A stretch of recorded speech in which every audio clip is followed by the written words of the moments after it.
Hello and welcome everybody to another edition of the Buy Round Interview Show. Today we are joined by one of the game's greatest ever players, both on and off the field. A name that will be remembered forever for a generation of fans of the Canterbury Bankstown Bulldogs. Many feel he is the best player to ever wear that Bulldogs jersey, and a real reason as to why many Bulldogs fans became Bulldogs fans. The great, the legend, Terry Lamb. Thank you, Jimmy. And when you say on and off the field, how does that work out? Like, I can understand on the field. How do you work out off the field? Well, players have reputations. Okay. And I've seen you in action off the field, obviously post-career. Yes. But you're known for having a drink. You work hard, play hard. Let's put it that way. Okay. And you came from an era where that was Compulsory, virtually. Is that what it was? And I was going to talk about yesteryear and the difference, the comparison. But is that what it was? It was almost compulsory. Yeah. So my first 4 years at Western Suburbs at Lidcombe Oval, we had Roy Masters as coach, and the first week we trained pretty hard, and then Thursday night was, let's go up the pub for a beer. And I didn't drink beer then. I drank vodka and orange. So I said, I'll go up for a couple of vodkas, and then drove home, and it just kept going on and going on. Go to Canterbury in 84. Warren Ryan, same thing on a Thursday night. Come on, boys, let's all go up and have a beer. So it was just, we did what the coach asked us to do.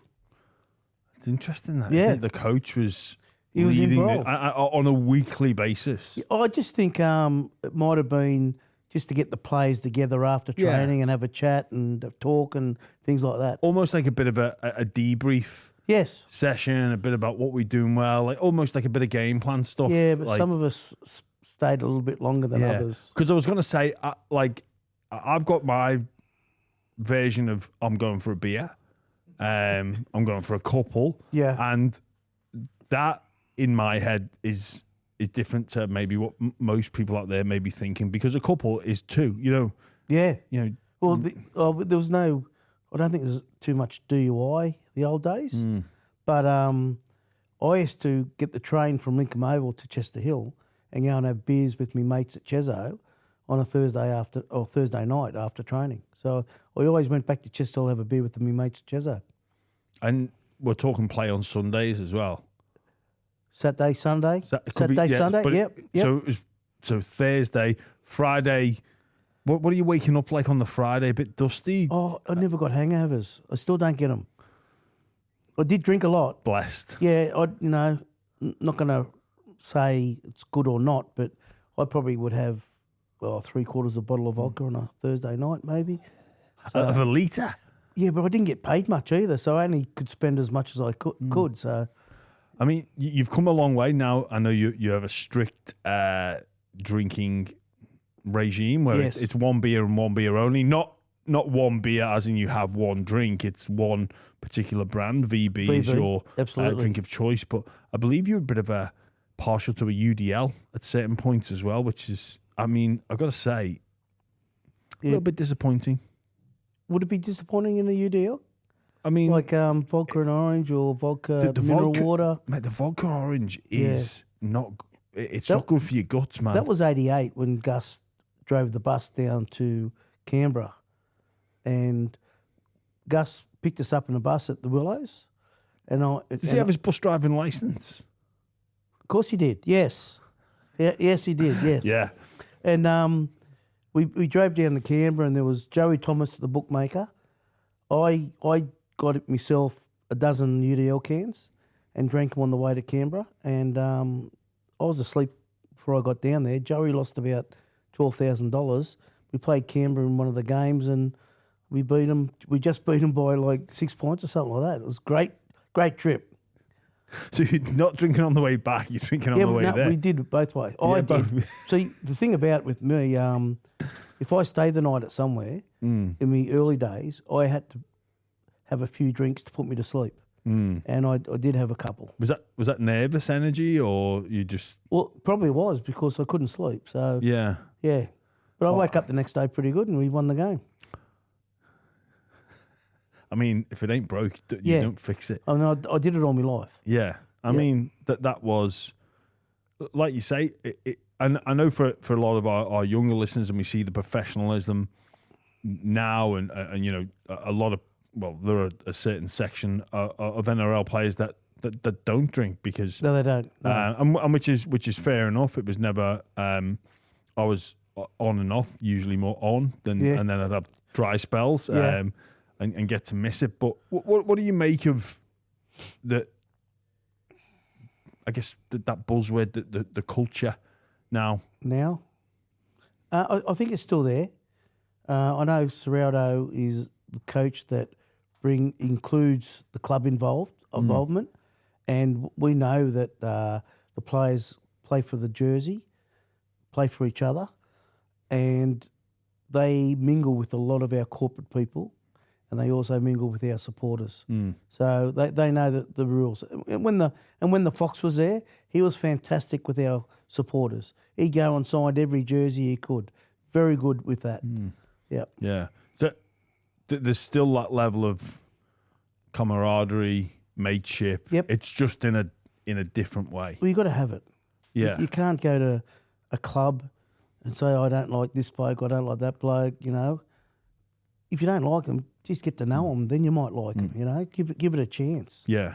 And I just think that's the perfect way to do it. The 95 team, we spoke about mateship there. And obviously it finishes with you winning the Premiership. But I want to go back a little bit before that.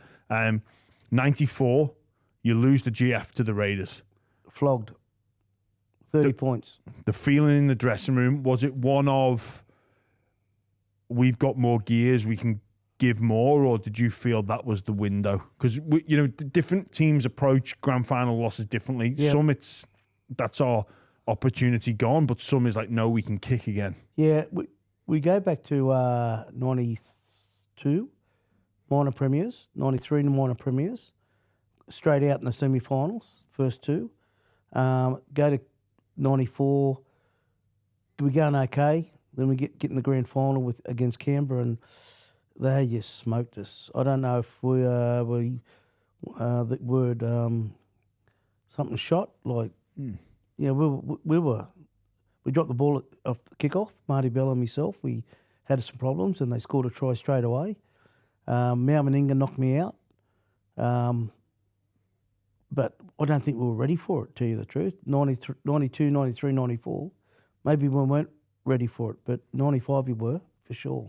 So you felt more ready in 95 after what you'd been through as a club? Yeah, we had the players, the 92 team, the 19s, no, under 21s, Jeff Robinson coached them, and Dean Pay, all these young kids, Polomana, they were all in the team. So we lost a few players, so we asked these kids to jump up, play reserve grade, then first grade, and they all did. And we made the semis and grand final in the 92, 3, 4, and in 95 we lucky to get the cash. That 95 season, it obviously was a very emotional time. Yep. A lot of relationships were starting to fracture across the game. This rumor of this new competition and Super League, and we already signed with Super League. Yeah, and also the Dogs had already signed. Yeah, with we already Super signed Super League, and then a couple of our players, Jimmy Dimmick, McCracken, Dean Pay, Jason Smith, they re-signed with the ARL and went to Parramatta. And we were quite upset about that. I think we won 5 out of 6 of our first games that year. Then the signings went on. Then we lost 7 out of 8, and we just made the top 6. And then we go have a drink at Chestel Pub. Yeah. Talk to us about that bar, because there's that legend of, we need to get things, set the record straight here. Yep. And all this external. Well, all this is happening in and around this Super League, the ARL. Yep. Almost a division within Absolutely. the playing group, Yeah, right? And it's difficult to understand how people make those choices, and it's difficult for anyone to put themselves in those shoes until you're getting offered that deal and you're being made these promises. And can you talk to us about because you were the captain at the time, it was supposed to be your final year too. Like, who calls that, right, we need to get and have a big old-fashioned, put it all out on the table honesty session? I spoke to Chris Anderson. We had a swimming session at Birong Pool. Then I said, let's go and have a beer. So we went to Sefton Hotel, had a couple of beers there, and I said, let's have a dinner, talk about certain things. And then we went for dinner. I think the restaurant was called El Tagami Restaurant, Italian at Chesthill. Not there anymore. So we leave there. A couple of blokes jumped out the window because I had too many Zambucas, and went across the pub and had a good chat that we needed to. And we should have done it at the beginning or halfway through the year. We should have done it then. So what stage in the season is this? Is this prior to playoffs? This is semi-finals. This is going into the semi-finals. Yeah.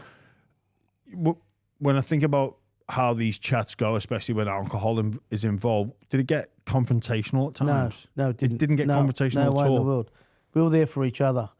If it come confrontational, it probably wouldn't have had it. We would have been gluing each other and fighting and all that kind of stuff. Was it just a matter then of hearing out from what? Yeah, it was me bringing them together, and this is what I would like in my last year, and we can only do it with all of us together, all in the same boat and rowing down the river, and we did it that way. And Jimmy was great.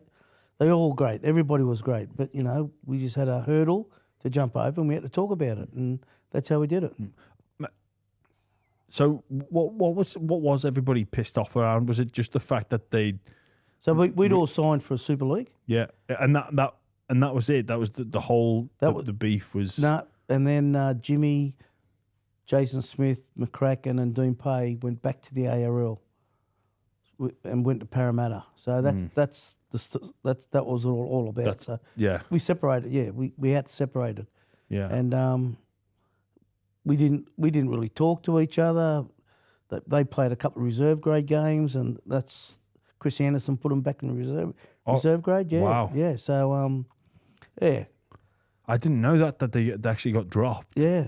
We were playing at Concord Oval. Yeah, Concord Oval at one stage. During this time, so we were getting beat by everybody. So yeah, and I said we just made the semis. We creeped in. I said we need to talk. So we did. And it was. Did you notice the difference at the next training session? Oh, it was silky. Listen, we probably didn't have to train. The way we trained right through the semi-finals, everything was just in order. If the longest training session could have been half an hour at the most. At the most. Still, it was a difficult predicament in terms of finishing sixth. Yep. Like knockout. You were going the hard road, sudden death football all the way. You faced the Canberra Raiders, who were fresh. They had a week off. They'd beaten the Bulldogs with, like you say, or relative ease in that final the year before. That's right. Going into that semi-final, you could Mal wasn't there, but Mal retired the year before, so I think they had a couple of young kids coming through. They still had Daly and Stewart, though, Clyde. Like there was some. Oh, very good. That was a team. Yeah, absolutely. But we worried about ourselves. We had to do it between each other, not for the other teams. We didn't worry about them. We were just worried about ourselves. Did you look at it as we're going to win the GF, or was it a week by week thing? I know it's. We were lucky to beat St George in the first semi. I think we beat them by 1 point, maybe a field goal or 2 points. I can't remember what it was. And then we play Brisbane, Canberra, Manly, and no one went near us. No, and I don't know the scores, but no one went near us. Canberra lost 3 games all year. Manly lost 3 games all year. Wow. And we beat them in the grand final. Both of them teams, we beat them in the semi and the grand final. Yeah. Obviously against the odds as Yeah, well. Like, absolutely. Oh, it would have been very heavy favourites for... The Raiders would have been heavy favourites in that semi, and then Manly in the final would have been... someone at the club had us at $40 to win the grand final, and we had a trip away with that. Somebody at the club had a punt on the Dogs to win the grand final. Yep. And was that someone, was it a committee of players that maybe chipped in to help out and boost the deposit? Put it this way, it wasn't a committee person, but it was a person who was close to a committee person who actually put money on and gave us half the money to go on a trip away. Ah, okay. But did any of the players? No, we didn't get any money. No, only on the trip. You just got on the trip. Yep. $40 to win the comp. $40. Yeah, it was a good bet the bloke had. Very, very intelligent. Yeah. Where did you go on the trip? Went to Hawaii. Did you? Yes. What? Only for a few days. It's a long way to go for a few days. Yeah. Okay, a week. That's like I'm going for a couple. I'll just do a few days. Doing a few days away. It felt like a couple of days. Don't worry about that. All blares into one. Yeah, no, and we did the same thing. We, reminisced how good we were and how we played through that semi-finals and that. And was that with everybody that even those 4 that were leaving? If they wanted to come, they come. Yeah, they're awesome. Yeah, that's special. It is. And we had Bullfrog was part of that with Barry Nelson. Most of our board members came as well. So, it was a good time. Yeah. The final itself, but it's supposed to be your last game. Yep. Talk us through that emotion that you had going into that game. And obviously, you said the Raiders didn't get near you. The Manly side couldn't touch you. Like Brisbane couldn't touch us. We had that much talent in our team. We knew we had a very good team, and I'm 34, and I don't think there's too many players would have been in their 30s. I think I would be close to 8 years older than most of them in the team. Oh, really? Yeah. So it's young, enthusiastic. Yep, and most of them got Super League money. So I sat down with my wife and I said, "Do you think I should have another year?" She said, "You should." When was this? This is before the grand final. Before the grand final? Yeah. I didn't know I was going to play again until the season started the next year. So when did you actually make the call to give that big 6 again? One last... Yeah, probably... 6 again? January after I had holidays, yeah. I had a good stint. And I didn't get a lot of Super League money, or it wasn't much then, because I was already on contract with Canterbury. And I got some Super League money. So it's 6 again, and thank you very much. Ah, right. Okay, so big influx of money. Yep. And you thought, I'll give this one and more. I played every game in 96. Yeah. Yeah. But like I said, we lost Jimmy and McCracken, Dean Pay and Jason Smith, and they were a big part of our team. So we didn't make the semis that year in 96. Yeah, but still capped off quite the career. Oh, yeah. And yeah, I want to go back to that Manly game and talk about that Hawaii trip. For the week, and it obviously was a different time. Yes. We actually went to Disneyland for the first time. It was fantastic. I wasn't allowed on the rides because height restrictions. I couldn't believe that, So I'm trying to imagine the Bulldogs team going and all the board, going around Disneyland. I couldn't think of anything worse. Yeah, but if you go somewhere, you got to go to Disneyland, don't you? I disagree. Well, I needed to. Was it almost seen as like a way to just not drink? Yes. Yeah, just a bit of recovery. Yeah. Yeah. So you go home and the wife says, "What'd you do in America?" And that I said, "Went to Disneyland." I've been to Disneyland, and I get very suspicious of people there without children. So in a parallel universe, I've looked at you guys and gone, these blokes are a bit weird. That's fair enough. Did you get lots of strange looks? No, because we were quite young. Yeah, but probably even worse. Like what? Oh, you reckon?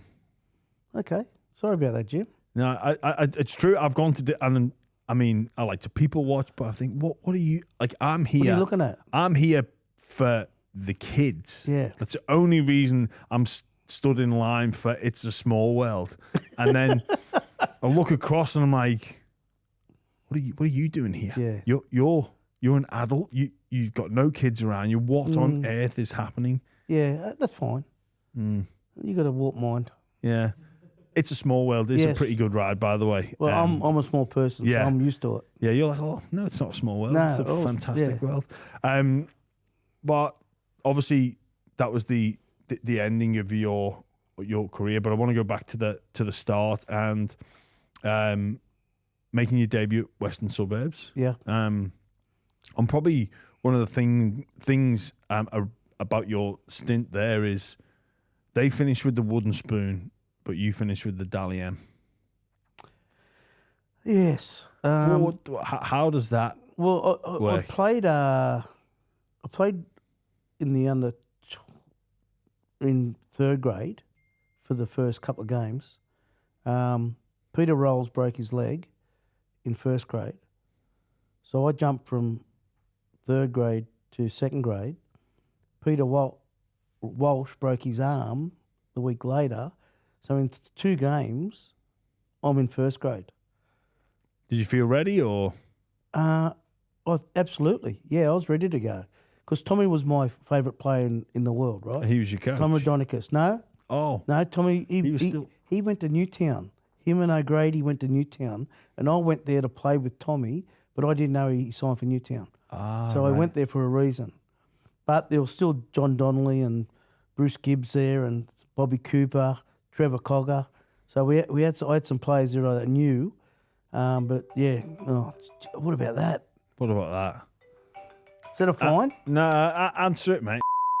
The Dally M and your wooden spooners. Yeah, that surprised me. Wooden spoon came along because we lost a lot of players in the couple of years prior to that. I just went out there to just play the way I knew how to play. And I just backed up people up, how good that they were. And I think we made the semis that year. Oh, no, minor premier. Wooden spoon, but we made the semis one year at West. Yeah, I was on $5,000 then. Wasn't a lot of money. 2 years later, they put me up to 13,000 for a 2-year contract. Canterbury offered me money. Cronulla, Manly offered me money. And I went to Canterbury for 50. The only reason I went to Canterbury is because I didn't have a licence and I could get a train there. Because it was going straight past. I was working up in the gas company at Kingsgrove as well, so it was very close. So I didn't want to go to Cronulla; it was too far to go there. So imagine that if you'd have passed your test a little bit earlier. Well, I didn't even go for it until I was 19 or 20. And how old are you at this stage when you moved to the Bulldogs? Still pretty young. First year I was 18 and a half. Yeah, wow. Yep. Wow, and that move was brought about by the fact that you couldn't access other teams. Yep. And you know as well, like for a lot of our listeners would struggle to comprehend the fact that you were actually working as well. Yep. Like you're out on Thursday nights and you're working away 100% midweek and play on the weekend. Yeah. It was part of football. That's what it was. That's what was the norm. Yeah. Yep. It was the norm. Everybody did the same thing too. Yeah. Every other player. But it's just a part of life then. Do you feel proud of winning the Dally M? I feel proud of being part of that team who won I won it on behalf of that team. I wasn't the only player on the field. Yeah. Because to stand out in a team that finishes bottom I think it's a mark of a real champion player. because you know when you moved to Canterbury and those successful teams, Yep. you obviously were a standout, but you're helped by real quality. You were in a winning mentality. You know the club has the infrastructure to win. You're there to win premierships. You go in the thick of it when you know they're playing in grand finals, but then when you've got players like yourself at teams that aren't getting results, it's easy to give up, to give in, to surrender. Sure. I've not seen any of that footage, but it's clear by the accolade that you received and you earned that you had a different mentality and a different attitude to losing games of football. It wasn't going to be, well, I'm just going to pack in. It's I'm going to keep on going, keep on fighting. Yep. I'll tell you, when I was back at Chester Hill, my local club, I played every game as best as I could. I never won a grand final back at Chester Hill. All I wanted in life was to win a grand final. And went 4 years at Western Suburbs. I had to go to Canterbury. And then they gave me the opportunity to win a comp. And the first year I got there, we won one. And that's all I wanted in my life. So I played to win a competition. Yeah. And I was involved with 8 grand finals. Wow. So you go from wooden spooners to grand final. Yep. What is that? 84. 84, yep. 84, 85, 86. I know it's quite some time ago, but almost well, it's over 40 years. Yep. Can you remember what it felt like? Winning the grand final? To go from the extremes of football. Yeah. It was my life. That's all I needed in life. I won Rothmans medals, I won Dally M's, I won Clive Church, everything. Not Clive Churchill's, but I won a lot of things in my life. That's all I wanted to win. Only one grand final. I said that as a kid from Chester Hill, and I was involved with quite a few of them at one club. How, you know, when you've got such a lofty goal, how do you go again then? Because you've done what you've set out to do. In 96? Well, in 88. 88. Like how after you win that one in 84, how do you like, if you've done it, you've done it. Yeah. But did you get that hunger? Did absolutely. You reset, reframe about you get that hunger to win it again? Yeah. And another trip away to Hawaii, you know what I mean? And go to Disneyland. Look out. I think now in the modern game, you can see there are different cultures at teams and clubs, and they have a certain ethos. Obviously, clubs have different resources. Some a hell of a lot more than others. But then when you moved and you set foot inside Belmore Sports Ground, did you notice something different about that football club compared to where you've been in the past? When you mentioned Belmore Sports Ground, I think it was 79, I played in the grand final for C grade. So I was in D grade. C grade was under 21s, 19s to 21s, and I was 18. And I played in a grand final, and we lost the grand final. And at least I played in one, but now I knew how to lose one. But when you win one, it was fantastic. I know it's a different era from Canterbury 84 to 79, but it still helps when you've been in one. Yeah. But you know, when you arrive at Belmore, do you feel like this club was special? Oh, absolutely. Yeah. And people I got on with was Steve Mortimer. I came into the club. Gary Hughes was still playing football then, and he got dropped to reserve grade, and I jumped in his spot. And Gary was fantastic. Got on with Turvey like a best mate, and just met him. In one of my best friends, Turvey, still to today. And the three Mortimers, the three Hugheses played there. It was a real family club, and that's what it was like at Chester Hill when I was playing at Chester Hill. Yeah. Real family place. You felt at home. Absolutely, yes. Straight away. Yep. Obviously, you won that one in 84. Yep. A lot of people talk about the 88. Yes. Balmain. Oh, we smoked them, didn't we? Yeah, we beat them by a good score. Nothing else happened in that game, was it? Well, was there an English person that played for them? there was, and there's this incident. Yes. Can you talk us through it? Yeah. So scrum happens on the left-hand side of the field, looking at this from the grandstand, and the ball goes out to the left-hand side. Ellery Hanley gets the ball. Andrew Farah tackles him around the legs. As I come over the top, he's falling down, and I hit him right across the jaw. And probably these days I would have been sent off. Yeah. I met him 20 years after that and apologised to him. And he said, mate, happened on the field, let it go. And the relief in me was the best thing I've ever felt in my life, because it was part of the game of football. Yes, I did do it, and I don't say I didn't do it, but I did not mean to knock him out. But I did get him. Yeah. That's speaks volumes to the person that he is as well. Absolutely. Yeah. Great person. Yeah. Yeah. Do you know him?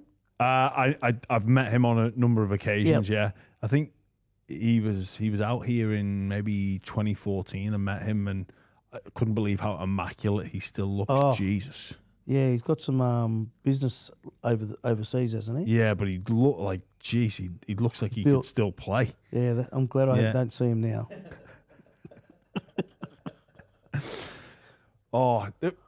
So from all the grand finals that you won, bar, which is your most memorable?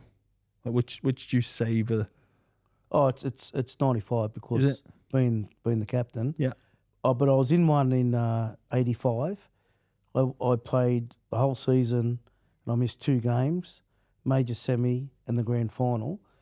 I was changed, ready to play the grand final, and Tunks come over the top and kneed me in the leg, done a burst of blood vessel in the second semi. And Warren Ryan asked me would I play. I said, well, I'm going to get changed and see how I go. And halfway through the warm-up, I went up to him and I said, mate, I'm no good. I said, I can't, I don't want to sit on the bench at all. So I was dressed, ready to go, and I said, mate, I'm no good. When you're ready to play a grand final and the team goes out and wins, you don't feel part of the team. You know, you high-five everybody, you have a drink and everything, but I didn't even go out to the club that night. I was at home sulking because I didn't... Really? Just because I didn't play in the grand final. And you played every game? Except for the last 2 games. Yep. Just for an injury. It hurt you that much? Oh, you felt, absolutely. Yeah. Yep. Yeah, wow. I know I've heard you talk about this before, but still it shows how much winning and being part of it meant. Yeah, part of it mentally, it's huge. So you just gone home and just went home with my wife and the kids, and the Mortimer kids were running around the field, and mine kids didn't get a chance and everything. So but it's all part of life, right? So merry things go around. Yeah. Yeah. Wow. But it's just part of me. That's all it was. Yeah. I want to be out there from the start, not good on you, mate. And someone tap me on the back. I get that, and I understand that. And look, if you were a teammate of mine, I would have been adamant that you stayed because you would have contributed and deserved to celebrate. But I also would have understood why you've just not for me. Yeah, not for me. Yeah. Not the next year, 86. We lost the comp against Parramatta. I missed the goal. It was 4-2. No tries. It was a difficult conversion though. Or was it mate, I made the distance. It went dead and out. We got the ball back, but I remember saying to Turvey, listen, let's take the tap because we got this team on rolls. We were ready to go. He said, no, we need the 2 points. So, yeah, took the 2 points. We got beat by 2 points, 4-2 at the end of the game. They played pretty good, Parramatta. Probably boring game to the spectators because no tries. Yeah, a couple of blues. Peter Kelly, of course. Wow. It's great playing with blokes like Peter Kelly because he doesn't look as smart. He's a very smart man, and tough too. It wasn't very big. He's probably a couple of inches taller than me. So that's pretty tall, isn't it? Yeah. That rivalry with Parramatta, you were in the thick of it. Yep. Was there a genuine hatred there? No, there was no hatred there. No. I went away with Sterlo and Kenny in the 86 Kangaroo Tour, and they're great people. Got on well with them so much. Had a good time with them as well. But yeah, no, there was no hatred. Good on you win a game. Were the fans at each other? Or? The fans hated each other. Yeah, absolutely. Yeah, and so they should. Yeah, but we were the one playing against each other, and we were the one that tackling and kicking goals and scoring tries. So I don't have any hatred from any other players. Yeah. You spoke about that Kangaroos Tour. Yep. It's back. It's happening again. It's exciting for this next generation. You know, coach the Pommies? Or? No. I'm actually going on tour myself. Oh, yes. I know what you're talking about. Yeah, yes. taking a couple of showing some Australians the English way. The English way. That's a great way of putting it. So you know, I'm related to the English people. My 2 great grandfathers were Pommies, and they come over to Australia. That's where the Lamb comes from. Alan Lamb, the cricketer. Yeah. Related. Is he? Yes. What do you know? Don't know how much. Don't know how much. No. I've just been told by family members. Yeah, he's related. Yeah. Well, there you go. But no, I'm no ambition to coach. But the tour will be good. Tour will be amazing. I'm delighted for this. Is that like going up to Disneyland? Is it or not on the tour? Or I'm not going to take them to any fairground attractions. No, okay. No. I've got way better places to. You're not going to ask them if they. I mean, I'll put it out there if any of them want to hop on the Eurostar to Paris. I mean, I'd be more than happy to direct them there, but I will not be joining. Fair them. enough, James. No, just a question. Yeah. But I'm like really happy that it's back. The international game, is underrepresented in my opinion here. Agree. In our sport at the moment. But you went when it was almost at its peak. The Kangaroo Tour, what it meant to be on that. I always come back to speaking to Wayne Pearce and how he is still to this day, over 40 years after it, still pissed off he missed one of those tours. Like it still burns him to this day. I remember doing the fitness test. I was there. Oh, were you? I was there. We seen him do the fitness test, and they said, "Oh, he's no good, no way." And I think that's how. I'm just trying to think who took his spot. I think Andrew Farrar might have. I can't remember. Yeah. Can you look that up? Yeah. Yeah. I think it was allegedly quite convenient, the failing of that fitness test. But that's what it meant to someone like Wayne Pearce. Yeah, it did. That jersey meant everything. Yeah. You go on tour. And some people say, you're happy to play one grand final or want to play one State of Origin game, want to play one game for the Kangaroos. You just knock out 20. 20, yeah. In a row. The only question I ask is, how did you find time for all the fun activities you could get up to in England? I did exactly what I did previously. Had a drink the night before a game. You're basically playing every day. Put me to sleep. Twice. You're playing at least twice a week. I actually trained virtually every day, but I trained every day almost. Because you do your team run, play a game, recovery, team run, play a game, recovery. Yeah. And if I think I drank too much, me and Des would run to training and back instead of getting the bus. So you were the roommate with Des Hasler. Yes. Yep. What a beautiful person. Yeah, very much. How did that You need to ask Des. the operations of the dynamics there? I'm assuming, I'm going to guess it was a little bit different. Very different. Yeah. Absolutely. Yeah. Yeah. But, you know, look, Des is a lovely person. He We is. all know what Des is like. Wouldn't say a bad word about anybody. But it was a great time. Just a great time in England. That was the 86 Kangaroo Won Tour, every wasn't game. it? Won every game. And I played every game. Like I said, we had the big boys against the little boys. We had that competition. Was it the wrestling in the pub that forwards v forwards for it was little men against big men. It was little v big. Yeah, so I had to tackle Mal when he's drunk. Oh, jeez. And this is just in the middle of a country pub. Yeah, virtually. Well, they took us somewhere. I don't know where they took us, but yeah, it was. They won. Yeah, that way. I think there needs to be a bit of an archaeological expedition, and there should be a plaque on that pub, a placard on that pub. This is where the 86 Kangaroos, big men, beat the little men. Isn't it? I'll tell you one thing about the Kangaroo Tour was when we played Queensland, and they played us, we hated each other, okay? Now, when we played the game, was over, we go to our own place and have a drink after the game, and they would go to their own place. We wouldn't see them for the rest of the year. We had no idea who was going to make the Kangaroo Tour either. So we wouldn't know. But we got on so well together, the teams, the Queensland and of course, because they were in a separate competition. Yeah, absolutely, yeah.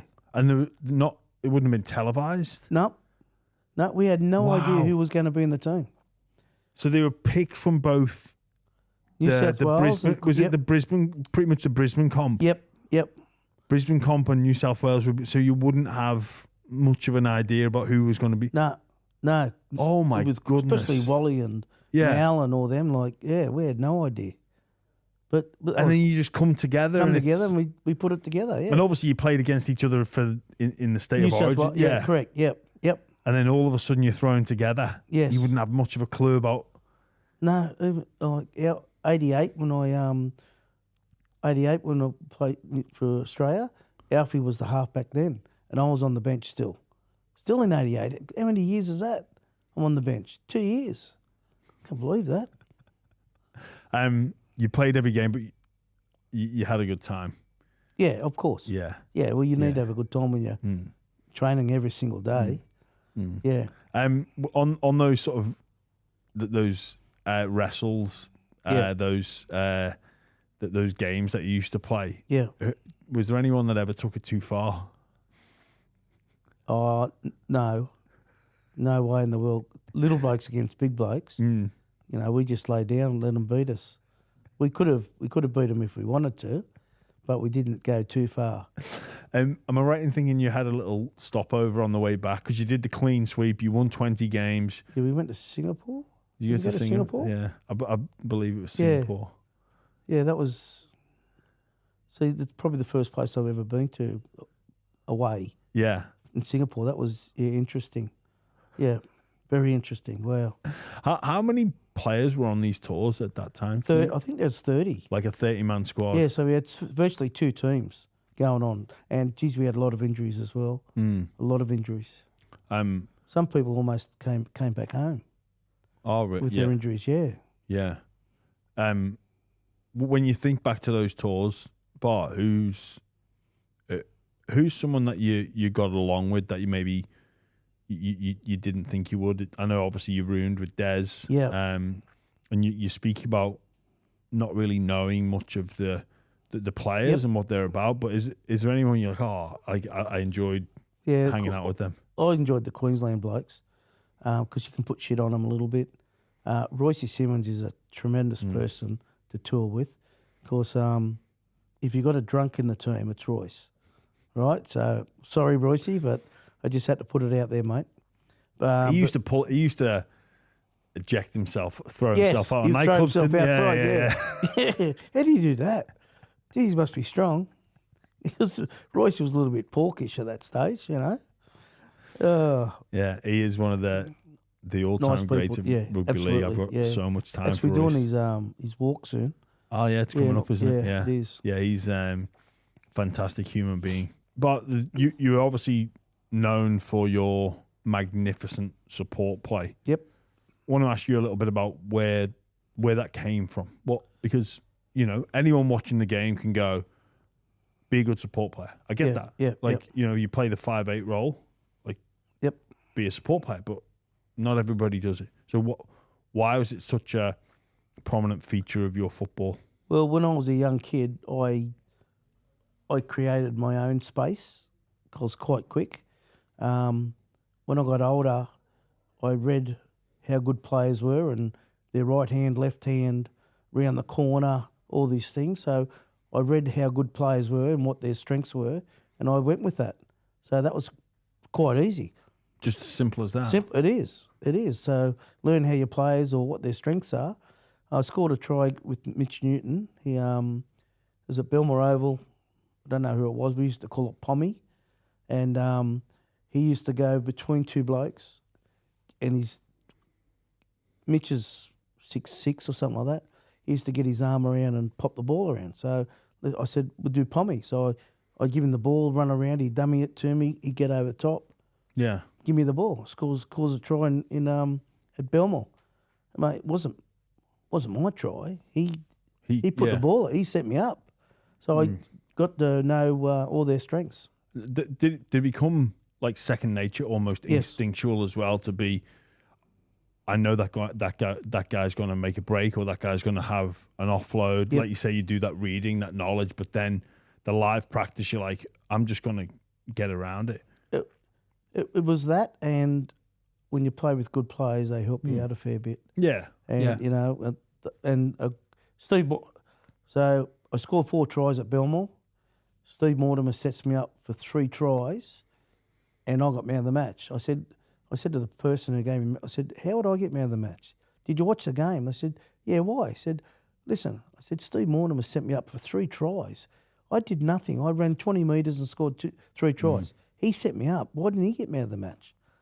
Responsibility or common sense. Yeah. I guess if you score a hat trick, it's but it was easy for me to do that. Yeah, because I had good players next to me and around me. So yeah, it's just I guess still, it takes a lot to have that level of alertness and awareness. Well, when you play with good players, it helps. It does help. I just want to set the record straight on a couple of things, Bar, before we get into those 4 questions. Yes. Is it 349 or 350 350. games? It is 350 because I read yesterday there was a bit of conjecture around. Yes. It was the draw with Steve Menzies, but then the historians and the statisticians went back over the old record books and found again that you came off the bench for. So it's 350 officially. I played reserve grade for half a game against Balmain. Warren Ryan took me off at half time and sat me on the bench for first grade. Andrew Farrer broke his arm. I went on and played the rest of the game, and then played the rest of my life in first grade. And they didn't count that game until 30 years. Because now players come off on and off the field. Yeah. So they've changed it. Yeah. Yeah, nice. Well, congratulations 49, on that. Yeah. So 350 games. Correct. Raise the bat. Ding, ding. Ding, ding. And everybody's going past now. So Cameron Smith, what's he got, 400 or something? Cooper Cronk, 380.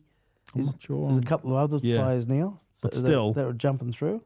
350 is not to be balked at. You'd be in the top, definitely in the top 5.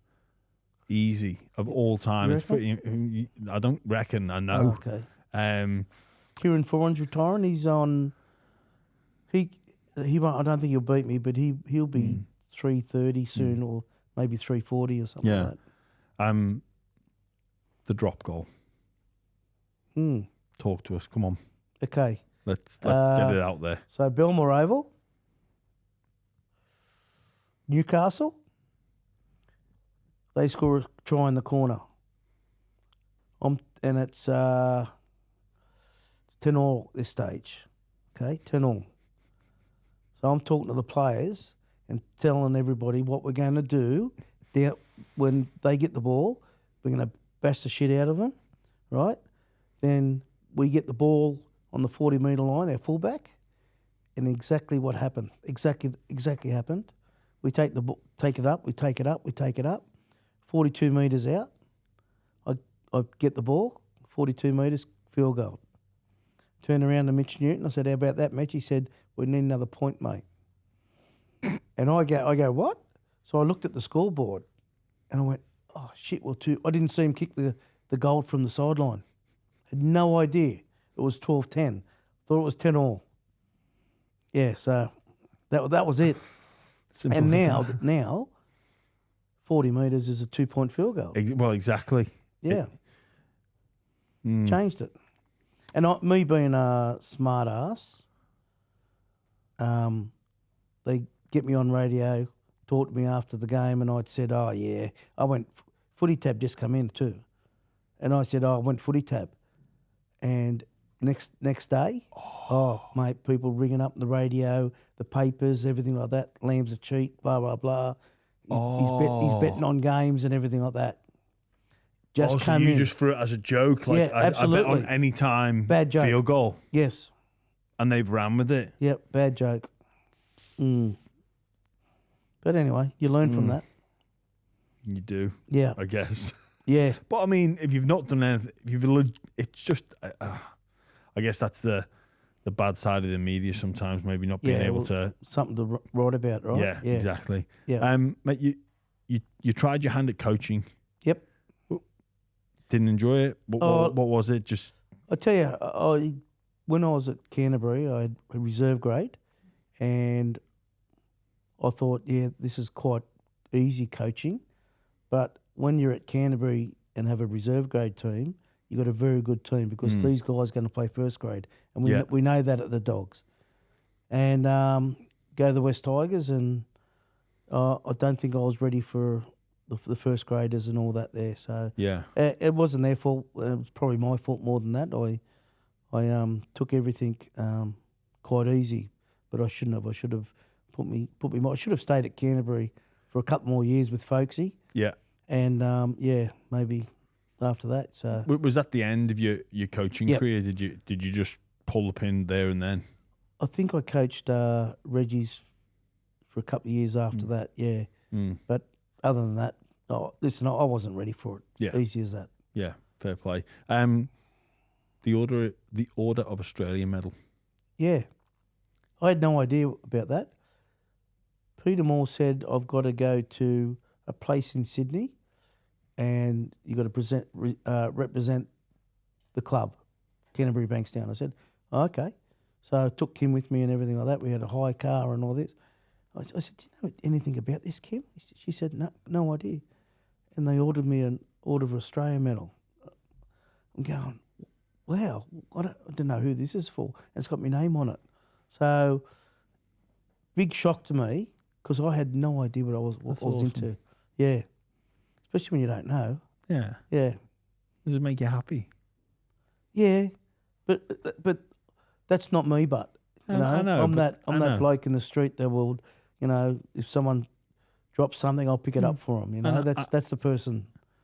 That's the person I am. I know that, but still, it is. I've still got it. Yeah, it's in me drawer at home. Yeah, you should be happy with it, mate. Yeah, occasionally I do wear the blue pin on top. Yeah, and so you should. I'll wear it one day and show you. Yeah, you should be very proud of it. Thanks, Jimmy. We'll get on to our 4 questions for each and every guest. Terry, if we'll do the dream spine first. Yep. Sorry. So you're 1, 6, 7, 9. No rules. I've got me 9. Cameron Smith. Yeah. My 6 will be Wally Lewis. 7, Steve Mortimer. And the 1 would be Rod Silver. Rod Silver. I was going to say Hugh McGrady. Do you ever see Hugh McGrady play? No, I know of him, but couldn't he could run. He could beat anybody, anybody, anywhere. Yeah, but he just had anyway. But he won the Rothmans Medal one year, and took him 2 hours to pick him up because he didn't want to come in. Didn't want to put a suit on or anything. He didn't want to bring it. He didn't want to come in. Just wanted to let it go. Yeah. But he won the Rothmans medal. Good on him. Yeah. You mentioned Steve Mortimer there. I can tell he's got a big place in your heart. Yeah. No, he's a great mate of mine. Going through some tough times at the moment, and the whole family is. It shocked everybody. That really did. Yeah. But he brought me into the club. You know, we've had a bath together and everything after a grand final. It was fantastic. The old school bath. We did, yeah. They took a photo of us and everything. Yeah, it was quite deep, the water too, just in case. Mate, you know what? It's funny you say that. I can remember playing at Odsal in England at Bradford, and they were probably the last club to have baths. Yeah. How good was that, getting a bath together? Absolutely, especially a cold night. Getting a bath together with your teammates. It's bizarre, really, when you say it out loud. It's like, I suppose the modern day player would go for a that like going sauna to Disneyland too? No, it's not like going to Disneyland. I suppose the modern day player maybe go for a sauna or a hot tub or a jacuzzi, whatever it's called, whatever. I don't know if that's a brand name or what, but getting in the big squirt, like a big rectangle or squirt, and the kit man would have to fill it up, start filling it up at half time, like. It's good times. Good times. Yeah. I only got to experience that a handful of occasions, but I'm glad you did, Jay. Yeah. Oh, we need bring back when they do the redevelopment at Belmore. Yes. That's something you should start. You should go in and say, look, we need to stop, redesign the change rooms. Let's bring back the bath. I don't think we can do that because the girls are going to look out to use them as well, remember? Well, I think they're going to have separate facilities, but I think both equality. Get a bath in the men's, a bath in the women's, a bath everywhere. Get a bath in in the grandstand for the fans to have. Well, they do it. They do that at the cricket. I think. Yeah. They put ice in there. Yeah. They put ice in that in there. No.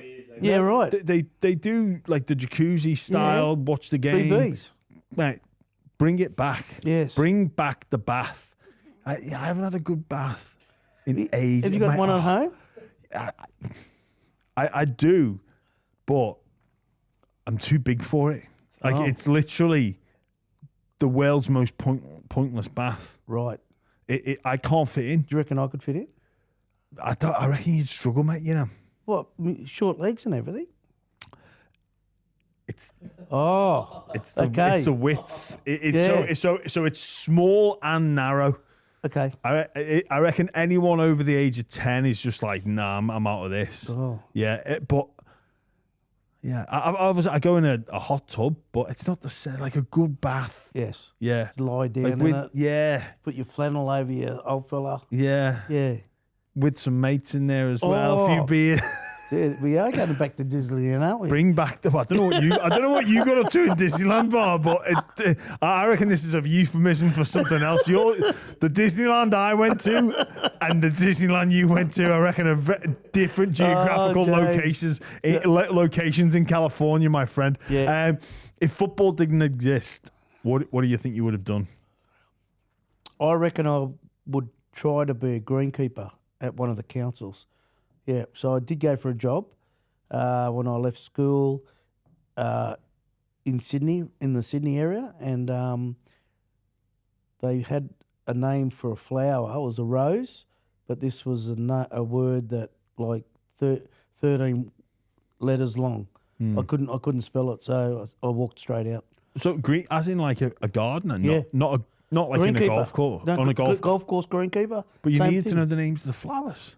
Yes. That's how you be greenkeeper, yeah. I just think they didn't want you to have the job, mate. I reckon they... Yeah, I reckon they've done you there. You reckon? Yeah.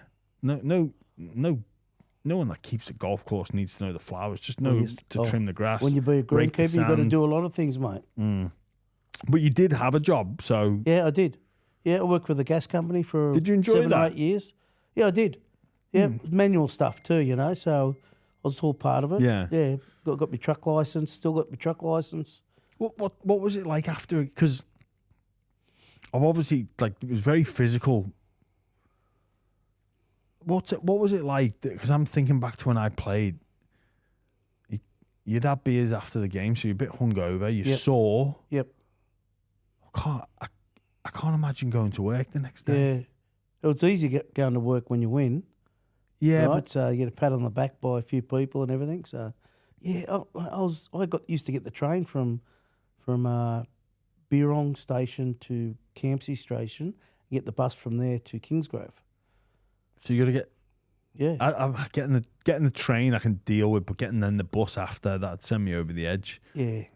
Well, when you haven't got a license, it doesn't matter, does it? Could you Just get there and get a lift home later on. Could you get on the dole? No. I suppose you can't if you're playing. Yeah, probably not. No.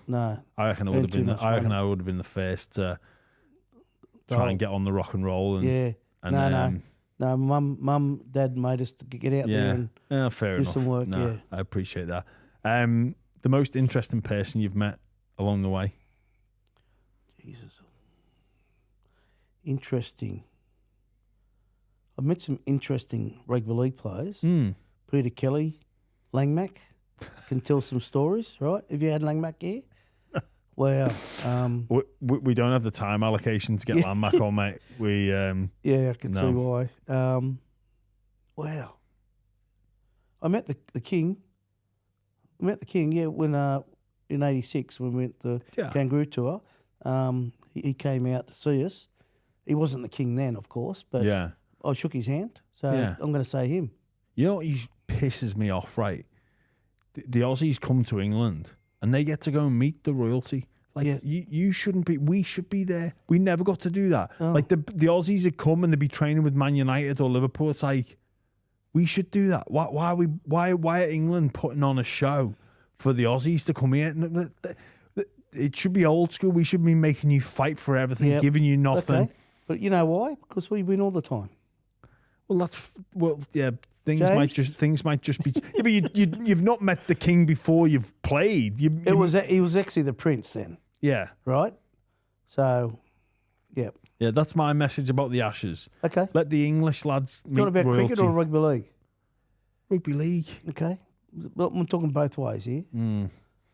Anyway, but that's pretty cool to say. I've met the King. Yeah, well, the King now. I know. Michaela, our boss, in a sense that the Dogs would be loving that. Yes. She loves the Royals, doesn't she? Oh, I didn't know that. Yeah, mate, have you not told her that? No, mate. Honestly, I'm going to tell her I've got a photo with him and everything. Yeah. Oh, mate, she'll lose her mind. Oh. Yeah, she's big into the Royals. Okay. Loves England. Yes. She was like, "Why did you come here?" I'm like, "Oh, well, she likes the cold, see." Well, she likes the posh part of England. I think. Yeah. Oh, I didn't know there was a posh part. Well, I'm with the players. I don't go anywhere else, right? Well, you're not telling me the Prince came to... No, we had to go to him. Yeah. Yep. Yeah, fair play. To finish us off, Bart, a sliding doors moment you think about? Sliding door, can you explain it, please? So a sliding door would be maybe you get to a point in the road, you either go left or you go right. A big decision to make. So, yep. Yeah. Were you thinking about maybe the other thing happening, or are you glad you made your choice one way? My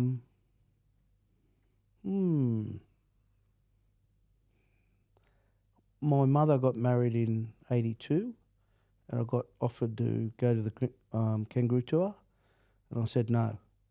I want to go to my mum's wedding. So, was that a sliding door? Yeah. Okay, that's it. Wow. And I would have made the tour. That's what I hear. Yeah. And you knocked back your very first Kangaroos Tour. Yep. To stay for your mum's wedding. Yeah. Wow. That's incredible. Things you do for family. Yeah. It's an important part with mum too, because Dad passed away, I think, when I was 15 or something like that. Yeah. So she'd been on her own for a while. Says a lot about. I think that's a great way to finish up, Bar, and just for everything that you've achieved in your life, and for everything that the athlete goes through, it's a pretty incredible. You'd do anything story. for your family, wouldn't you? Yeah. I think you would. Mm. Yeah. There's a lot of hype and anticipation around the Absolutely. Dogs. Do you think they can? Do you think they can do it this year? Yeah. I think they felt it last year when we got beat by Manly. And they had the opportunity to go on because they shouldn't have scored that try anyway. That was a Jimmy Dimmick position there. So, I think they can go the way this year, but we're going to make the top 4 first. Yeah. That's I the agree. most important thing first. I think whatever comes this year is a bonus. Yeah. And then the next few years is We're that window that they speak about. Yeah, we're going to be on the top. Don't worry about that. Yeah. Brilliant. Terry Lamb, thank you so much Thanks, for joining Jimmy. us. Appreciate Cheers, it, mate. mate.